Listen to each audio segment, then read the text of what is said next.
कि जो पार्टी के अंदर कुछ स्टेटमेंट्स आ रही हैं, पहले दानियाल अजीज चौधरी साहब की आई, फिर उन्होंने इसका जिम्मेदार एहसन इकबाल को ठहराया, मरियम औरंगजेब को कहा, जिस पे पार्टी ने उनको शो का नोटिस दिया। ये तो हम एक्सपेक्ट कर रहे थे कि सियासी जमातें एक दूसरे के ऊपर करेंगी तनकीद, ये तो अपनी पार्टी के हवाले से कुछ खबरें आना शुरू हो गई हैं, क्या कहेंगे?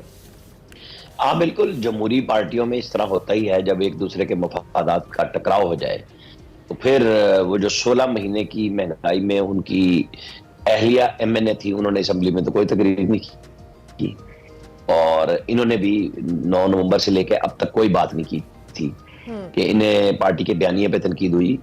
मेरे तो बहुत अच्छे दोस्त हैं, दानियाल अजीज हों या एहसन इकबाल, मेरा बड़ा अच्छा ताल्लुक है दोनों के साथ, लेकिन बात तो हमें सही करनी है, चाहे ताल्लुक है, चूंकि वो बीच चौराहे में अपनी पार्टी की अंडिया फोड़ रहे हैं तो उसके ऊपर तबसरा भी होगा। बात सिंपल सी है, दानियाल अजीज के हलके में जो है नारोवाल जिले के अंदर शकरगढ़ उनका जो एरिया है, वहां पे एहसन इकबाल मुदाखलत कर रहे हैं और इस बुनियाद पे कर रहे हैं कि जो 2 एमपीए चौधरी परवेज इलाही के साथ चले गए थे नून लीग के, उनको दानियाल वापस लेना चाह रहे हैं और यहाँ पे वो असूली गुफ्तगू फरमा रहे हैं एहसन इकबाल के मैंने नहीं आने देना। भाई क्यों नहीं आने देना? आप वजिया कमर को ले आए जो पीटीआई की एमएनए थी और शहबाज शरीफ से मुलाकात करा के पीएमएलएन में शामिल करा दिया। आप साउथ में सारे वो लोग वापस ले रहे हैं, आप 20 उन लोगों को ले चुके जो आपके साथ खड़े रहे पीटीआई के, उनको टिकट्स भी देने जा रहे हैं तकरीबन 90% से ज्यादा।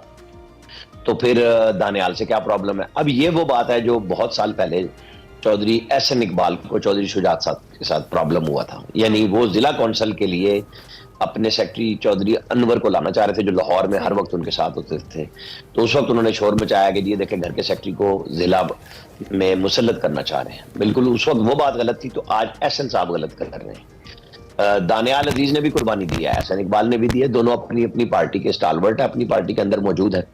अब चूंकि उन्होंने वो पब्लिकली बात पहले कर दी और उस पर शोकाज भी एहसन इकबाल साहब ने करा दिया, अव्वल आखिर लगता तो यही है कि मामला रफा दफा हो जाएगा, लेकिन नजर यह आ गया कि आपकी सियासत में जब आपके हल्के में मुदाखलत हो, आपके मफादात पे मुदाखलत हो, तो आपको तमाम वो बुराइयां जो दूसरों को नजर आ रही होती हैं और आप खामोश बैठे होते हैं तो आप उन पे बोलने लग जाते हैं।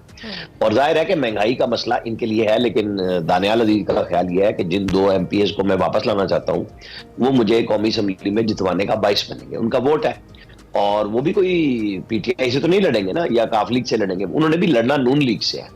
बस ये इतनी कहानी है, इसके ऊपर जितनी मर्जी हम बात कर लें। और इसमें क़यादत के लिए कोई इम्तिहान भी है? दोनों आपने कहा दोनों स्टाफ वाल से पार्टी के, ज्यादा इम्तिहान भी है पार्टी के लिए दोनों के मामले में? मेरा नहीं ख्याल कि जब वो दोनों तरफ से बात की जाएगी तो बिठा लिया जाएगा।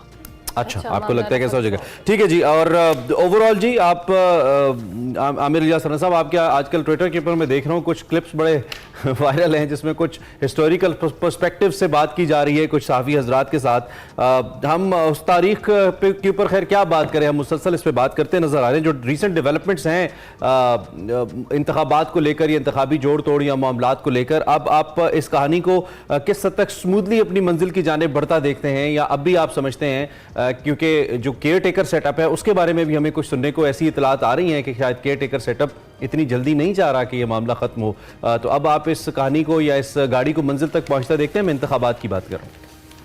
देखें, वो जो आपको मैंने पिछली दफा भी मशवरा दिया था कि इसके ऊपर आपको घर जाके बात करनी है, बाकी मुझे आपका नहीं पता कि वो क्या आप कर सकते हैं, क्या नहीं कर सकते, जो चीफ जस्टिस साहब ने कहा था। लेकिन मुझे ये लग रहा है कि इंतखाबात 8 फरवरी को हो जाएंगे और काजी फायद ईसा के होते हुए मुझे कोई अभाम नहीं है, कोई मुझे शक नहीं है, वो किसी भी प्रेशर में जो मर्जी हो जाए, उनके ऊपर जो मर्जी तबर्रा भेज लें, वो इलेक्शन को आगे नहीं जाने देंगे। चीफ जस्टिस के होते हुए ये काम मुमकिन नहीं है।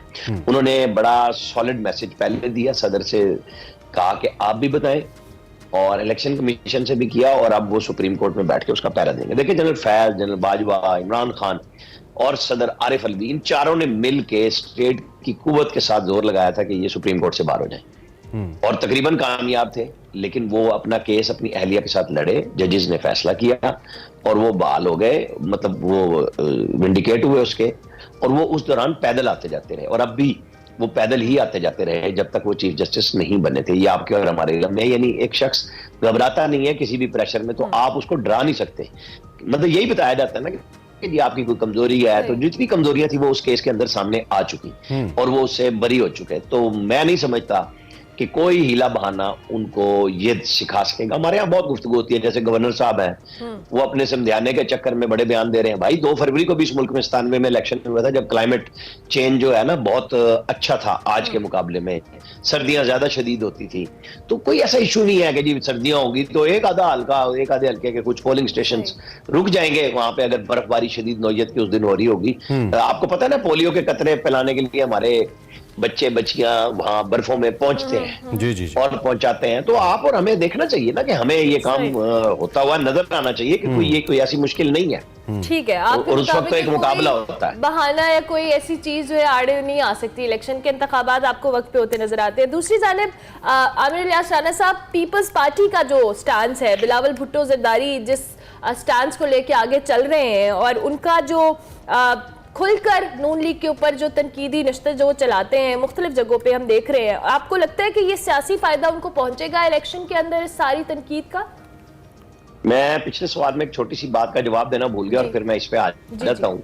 वो जो था ना कि कुछ सोशल मीडिया पे क्लिप वायरल हो रहे हैं और फलां हो रहे हैं, असल में बहुत सारे लोग नवाज शरीफ के इंसाफ को, हमारे साफी दोस्त कहते हैं ये शर्मनाक है। तो मैं उनसे ये कहता हूं कि भाई जब शर्मनाक अंदाज में सजाएं दी जा रही थी एक वजीर आजम, तो आपने उसे तय किया कि एक लाडले को लाना है और उसे निकालना है, तो तजर्बा करने के लिए मुल्क उसकी भीड़ चढ़ा दिया और आज हम सारे भुगत रहे हैं। तो उस पर वो सीखपा हो जाते हैं, क्योंकि उन्हें रट्टे पढ़ाए गए थे, सबक सिखाए गए थे। वो पेपर लेके, मैं आपको बता रहा हूँ, खुश खत वो चैनलों के दफ्तर में आते थे वो खत लेके, और मैं उस वक्त भी उन्हें कहता था कि यार ये जुबानी बात कर लिया करो।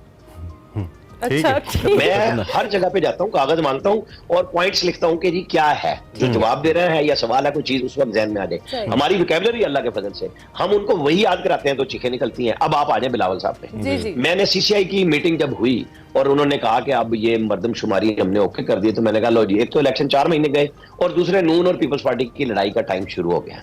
तो 17 अगस्त को उन्होंने पहला बयान दिया कुंडी साहब ने कि जी हमें तो 90 दिन में इलेक्शन चाहिए। ये इलेक्शन किसके खिलाफ लड़ेंगे बताएं ना, लोगों को धोखा भी तो देना ना, लोगों को बताना भी है कि हम बड़े सच्ची जमहूरियत के पाबंद हैं। इन्होंने जो जमहूरियत सिंध के अंदर दिया है, इनको कोई खतरा नहीं है सिंध गवर्नमेंट बनाने में। उनको खतरा और थोड़ी सी फीलिंग आई जब ये JUI और GDA, PMLN, MQM का इत्तेहाद होता हुआ नजर आया कि कहीं कोई पिछली दफा की तरह की साजिश ना हो। उस वक्त भी बड़ी मुश्किल से जरदारी साहब ने GDA को रोक के और पीपल्स पार्टी की गवर्नमेंट बनाई थी। तो इस दफा थोड़ा सा सिंध गवर्नमेंट के अंदर वजीर आला अपना होने के बावजूद वज़रा और अफसरों की तबादलों ने कुछ ऐसी सिचुएशन किया कि उनको खौफ हुआ। BAP उनको नहीं मिल सकी, जो जहेज में मिलने थी IPP की जगह पे पीपल्स पार्टी को लोग जो मिलने थे पार्लियामेंटेरियन KP से, जो परवेज खट्टक की सूरत में आया, उन्होंने वो जो बिलावल भुट्टो वजीर आजम का ख्वाब तोड़ा ना, तो बिलावल साहब अब तक नहीं संभल रहे। उनको पार्टी के अंदर, फैमिली के अंदर सब ने वजीर आजम कहना शुरू कर दिया था, बस वो चक्कर था। और अब वो वालिद साहब ने उनको बड़ी अच्छी तरह पब्लिक में आके समझाया कि भाई ये बात इस तरह नहीं करनी। बाकी गुस्सा ठीक है, PMLN के देखे ना फर्स्ट ईयर से कोई तनकीद नहीं करता। बहुत ज्यादा आप मीडिया चैनल्स में हो तो 1-2 सवाल कर लें तो वो तरीके से एहसन इकबाल से लेके राना साइड पे निकल जाते हैं। अगर आमिर साहब तहरीक इंसाफ मुकम्मल तौर पर इस पॉलिटिकल प्रोसेस के अंदर एक्टिव होती, जो कि वो गिला करते हैं कि हमें दीवार के साथ लगा दिया गया, या हम नहीं कर पा रहे, उनके चेयरमैन नहीं है, उनके नए चेयरमैन आ गए, इंट्रा पार्टी इलेक्शन हो गया, उस पर भी खैर कुछ सवालिया निशान लोगों ने उठाए, लेकिन मुकम्मल तौर पर अगर तहरीक इंसाफ इस मैदान अमल में होती तो तब भी आपको लगता है कि नून लीग और PPP एक दूसरे के खिलाफ ऐसे ही तनकीद के निस्तर बरसाते एक दूसरे के ऊपर जैसा आप कर रहे हैं, या नहीं? क्योंकि एक वक्त के अंदर, और अब भी तहरीक इंसाफ ये कहती है कि मुल्क के अंदर 2 जमातें, एक तहरीक इंसाफ है और दूसरी बाकी 12-13 जमातें हैं, यानी कि दो वोट बैंक्स हैं। तो फिर क्या तब भी ऐसा ही होता है? आपको लगता है कि नहीं, तब शायद ऐसा ना होता? देखिए, वक्त और हालात के साथ सियासत होती है और मफरूजों पे नहीं होती। आज PTI कट टू साइज है तो PMLN को एज है ना, पंजाब के अंदर उनका मुकाबला PTI का उनसे और उनका उनसे होना था, जो कि नहीं होगा। अब इनको अपनी पड़ गई है PTI को, इन्होंने स्टेट पे हमला किया। इनकी वाहिद ख्वाहिश ये थी कि गेट नंबर 4 इनके लिए ओपन हो जाए, ये पहले की तरह मोहब्बत मिले, वो नहीं मिल रही, क्योंकि इन्होंने आर्मी चीफ को आने से पहले रोकने की कोशिश की। 9 मई को उनके खिलाफ तख्ता उलटने की कोशिश की, जिसके सारे शवाहिद उनके पास मौजूद हैं।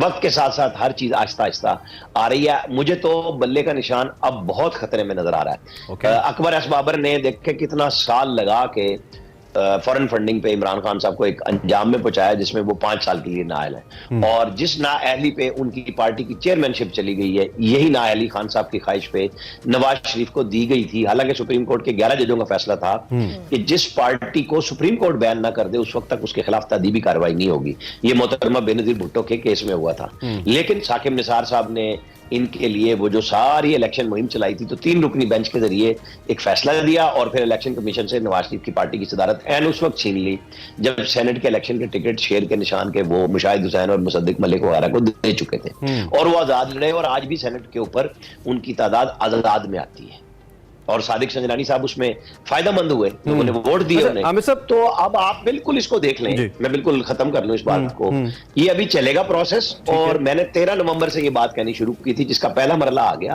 मुझे लग रहा है कि उस वक्त आखिरी वक्त में शेर फिर होगा और बल्ला निशान की सूरत में मौजूद नहीं होगा, क्योंकि एक सहूलतकारी उनके लिए हुई थी, जवाब में अब उस पार्टी का बिल्कुल सीधा मरियम नवाज ने कहा था कि हमें लेवल प्लेइंग फील्ड दें, जिस तरह हमें बंद किया गया था तो दूसरे को भी बंद हो गया। लेकिन दूसरी जानिब अगर वोट बैंक की बात करें या पब्लिक पल्स की बात करें, वो भी हमें करनी चाहिए। वो तहरीक इंसाफ के साथ है, लोग तहरीक इंसाफ, फॉर्मर चेयरमैन तहरीक इंसाफ के साथ हैं, उनकी बात करते हैं। अभी रिसेंटली एक सीनियर साफी तलत हुसैन साहब का एक प्रोग्राम हमने देखा, बड़ा वायरल हुआ ट्विटर के ऊपर। उसमें तलबा ने, कुछ 70-80% तलबा ने क्वेश्चन किया कि लेवल प्लेइंग फील्ड क्यों नहीं है, चले वोट तो हम जिसको देते हैं। तो फिर कैसे जस्टिफाई करेंगे हम इन इंतखाबात को, जिसकी जानिब कल शाहिद खाकान अब्बासी साहब ने भी इशारा किया, और मेरे ख्याल में बहुत सीनियर सियासतदान हैं, बड़ा मामला फहम है, साबिक वजीर आजम है, उनकी बात को हम ऐसे जाने तो नहीं दे सकते। इस पे फिर आप क्या कहेंगे, आई मीन इलेक्शंस की न्यूट्रलिटी के ऊपर?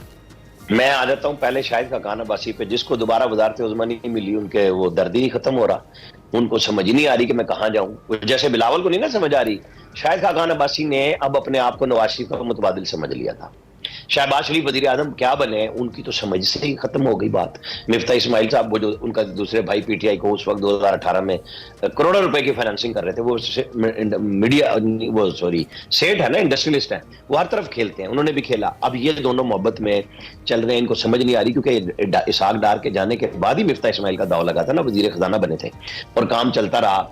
ये अब आप आ जाए न्यूट्रलिटी पे। न्यूट्रलिटी पे ना, ये सवाल, अगर आपका भी सवाल होता कि जैसे 2018 में इलेक्शन में पीएमएलएन के रास्ते बंद थे, उनके लीडर को बंद किया गया था, उनकी मकबूलियत थी, उन्होंने स्टेट पे हमला नहीं किया था, इसके बावजूद वो पंजाब विन कर गए थे। लेकिन उन सबको घरों पर बैठाया गया कि एक भी आजाद उन्होंने उनके पास जाने नहीं दिया।